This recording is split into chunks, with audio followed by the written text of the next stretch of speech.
The Golden Gate Park in San Francisco harbors a sinister legend, the Laughing Man, a phantom said to appear at dusk, haunting the forest trail. Stories of his eerie laughter began in the early 1900s, but they resurged in the summer of 1997 when Peter, a university student, went for a late run, ignoring the warnings locals had shared with him. It was a warm June evening, and Peter felt invincible as he jogged beneath the park's towering trees. The city's noise was replaced by an unnatural silence, broken only by the crunch of gravel. He was nearing Strawberry Hill when he first heard it, a low, guttural chuckle, like someone struggling to suppress wild laughter. Peter slowed, glancing around, but the path was empty. "Just my imagination," he muttered, quickening his pace. But the laughter didn't fade. Instead, it grew louder, more manic, seeming to echo all around him. A cold sweat broke out on his back as he stopped again, spinning to see his way. And that's when he saw him. Standing beneath a gnarled oak tree was a tall, shadowy figure, his outline barely visible in the dim light. His face, however, was unmistakable.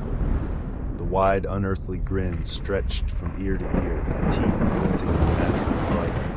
Peter's breath caught in his throat as the man raised a bony finger and pointed directly at him. "Run," Peter rasped. Peter didn't need to be told twice. He bolted, his heart pounding in his chest as the laughter swelled, surrounding him. No matter how fast he ran, the sound seemed to keep pace, closer and closer, until it felt like it was inside his own head. He burst out of the woods and onto the street, not stopping until he reached his dorm. That night, Peter locked his door and sat in the corner of his room, trembling. When his roommate returned hours later, he found Peter cowering in the dark, mumbling the same phrase over and over. "He's still laughing. He's still laughing." Peter dropped out of school a month later, moving far away from the city. He never spoke of what happened again, but his story sparked renewed fear of the Laughing Man. To this day, parkgoers claim to hear the phantom chuckles if they wander too far into the woods at dusk.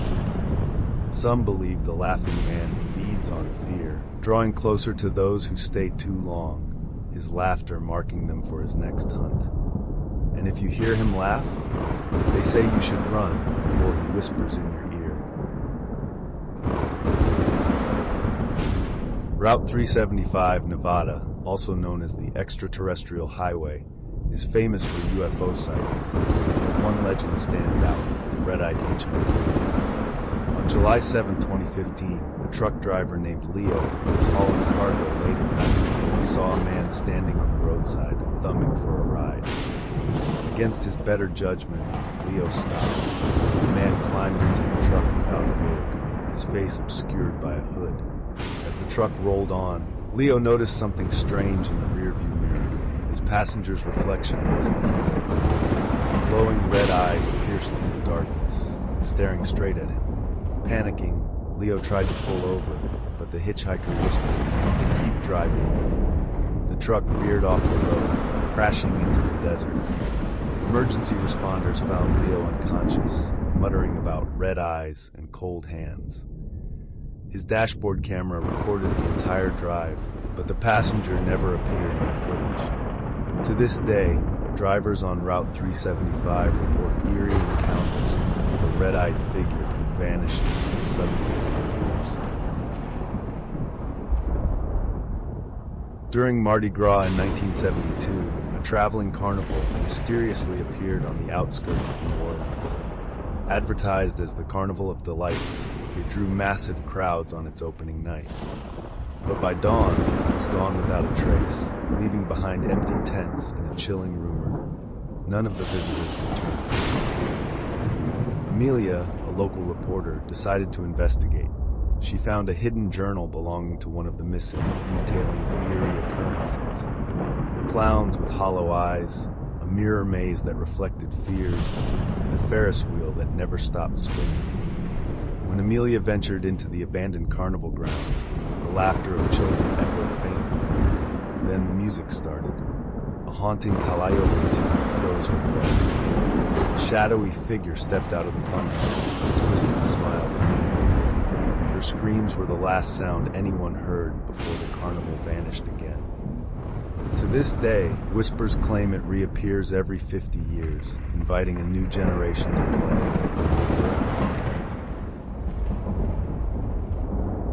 In December 2003, rumors about the 13th subway train on Line 6 began circulating anonymously. Passengers claimed that on certain nights, the train arrived filled with shadowy figures, their eyes glowing faintly red. Carmen, a night shift nurse, boarded the train at 2:13 a.m. after a long shift. The car was almost empty except for a hooded man seated at the far end.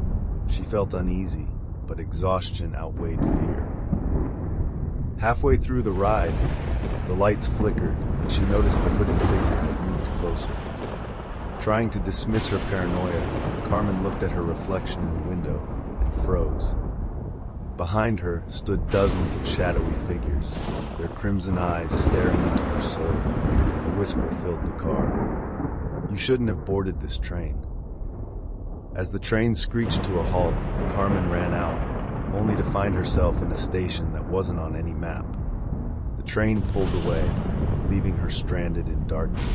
The next day, Carmen's ID was found on the tracks, but she was never seen again. In January 1963, three hunters, Mark, James, and Henry, sought refuge from a snowstorm in a remote cabin outside Duluth. Inside, they found carvings on the walls warning, "Beware the Wendigo."